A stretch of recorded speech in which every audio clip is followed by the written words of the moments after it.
What up, Dirtnap? That's what I want my house to look like someday. I just realized, like, I just love the idea, you know? Man.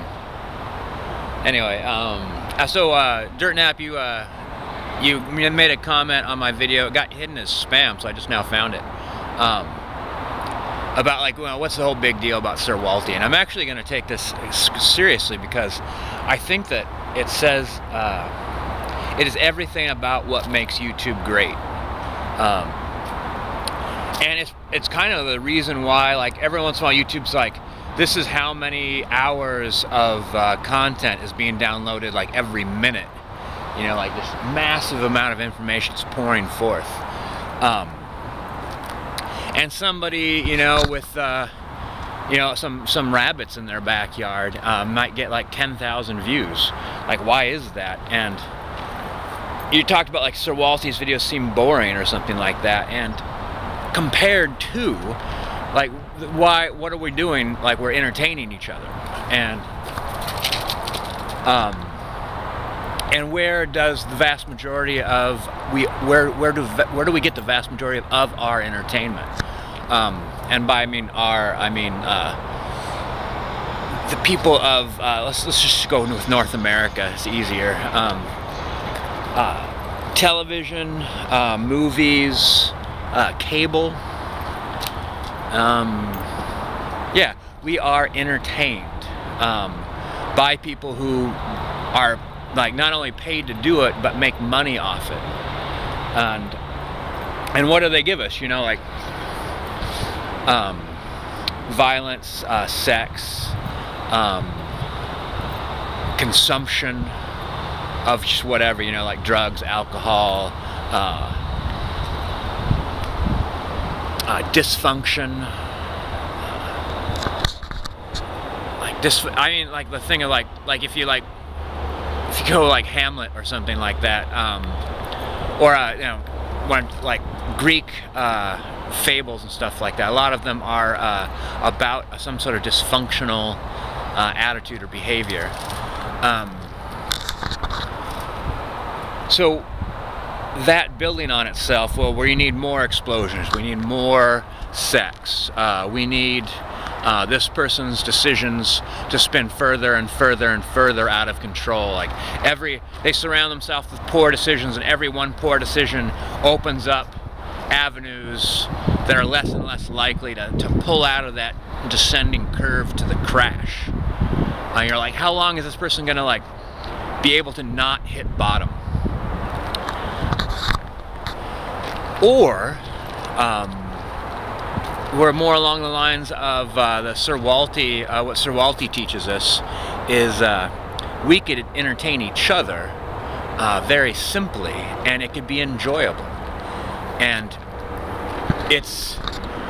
we put out a theme, a common theme.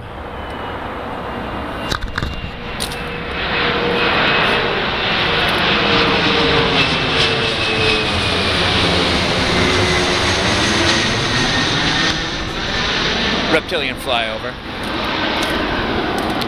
and that repetition, that simple repetition, becomes familiar, and then added on that repetition becomes the variety, and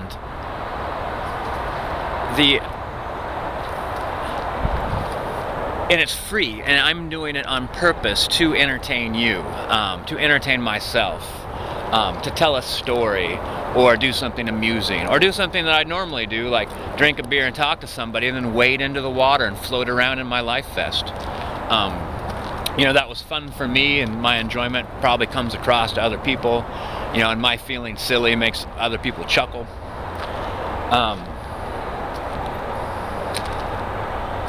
And I think that here's where we could go wrong with entertaining each other, and the simple storyline with subtle variations that we could just keep up for a really long time.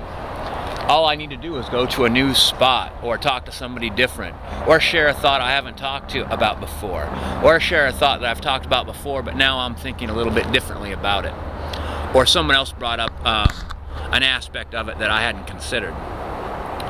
Where we could go wrong, Dirtnap, is by trying to mimic. Well, let's go with a TV show. Trying to mimic a TV show. I think we could go wrong with intros to our videos. I think we could go wrong with monetizing our channel, so there's advertisements on our page. And sometimes, you know, we put music on there, and you can't avoid that kind of thing. Someone's going to put an ad on it, but purposely putting ads on it is just like, you know, watching a television show. You know, like there's commercials. And I do kind of like video tools and things like that. I love doing some editing and stuff like that, but like going to get some software, so there's like animations or like CGI stuff. Like, I think once again, you're like, that's trying to mimic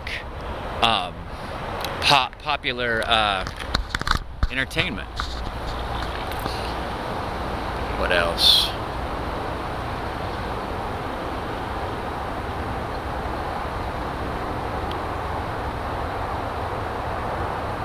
You know, there is something I haven't quite defined it, but there is something that I start to see somebody doing it wrong.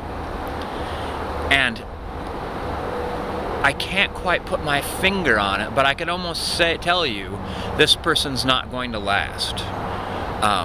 This person's going to like burn out creative-wise, because they're not following what they think is, maybe it's, is it a kind of like providing the food that they think other people want to eat, rather than cooking what you like. And the kind of people who like that are the people who are going to show up at your dinner table.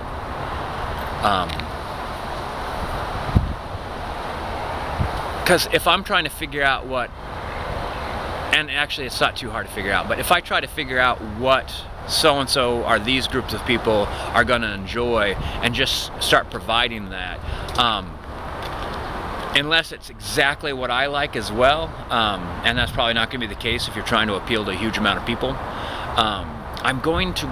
it's likely that I'm going to get bored or run out of ideas, or just like my inspiration will just suddenly it'll fizzle out, because I'm not doing it because it's fun, I'm doing it because other people like it.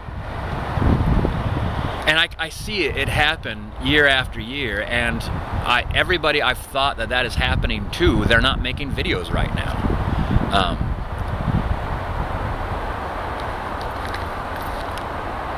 Yeah. And one other thing that just is kind of like an aside. Another thing I see is sometimes groups form, and they're exclusive groups, and you know, someone decides you're a part of it, or some people decide you're a part of it, and it's kind of what I was saying about your one of us kind of video, like, and then those same people could decide you're not part of it. I think that kind of exclusiveness, I think that's against the nature of what YouTube's meant to be. You know, meant to be like, well, it's meant to be a big mall that makes money, but it has open spaces that they don't interfere with us, as long as we don't interfere with people dropping cash. You know, the whole thing about like having the bikini girls, you know, if YouTube or the people who advertise on YouTube feel that might interfere with getting as many people to watch videos as possible, that's going to have to go.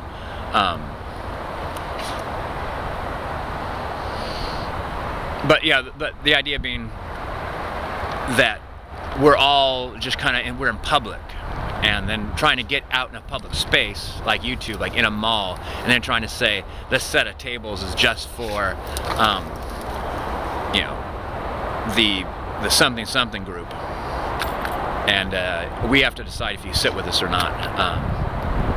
That's I think it's. I understand the drive to do it, but it's wrong to try to do it in the tubes.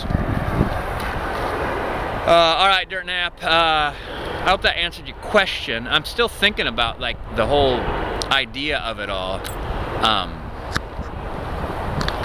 because there's some people there's some people that I just know can do this for a really, really long time, because of the majority of the value they get is going to be the majority of the value of what they're doing is what they're going to get from it.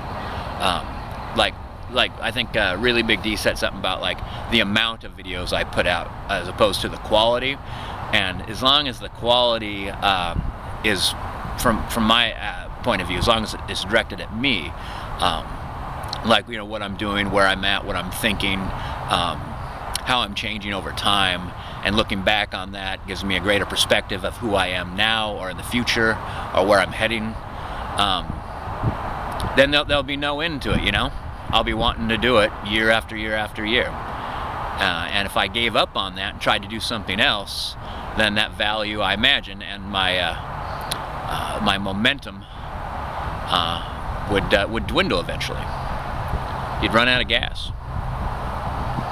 All right, Dirtnap. That's the lesson I get from SirWalty. Like the whole, like, a simple theme with subtle variations. Yeah, it might seem boring, but I think that boring is good compared to car chases, explosions, and sex, drugs, and violence, that kind of thing. All right, Dirtnap. I'll see you in the tubes, hopefully for years to come.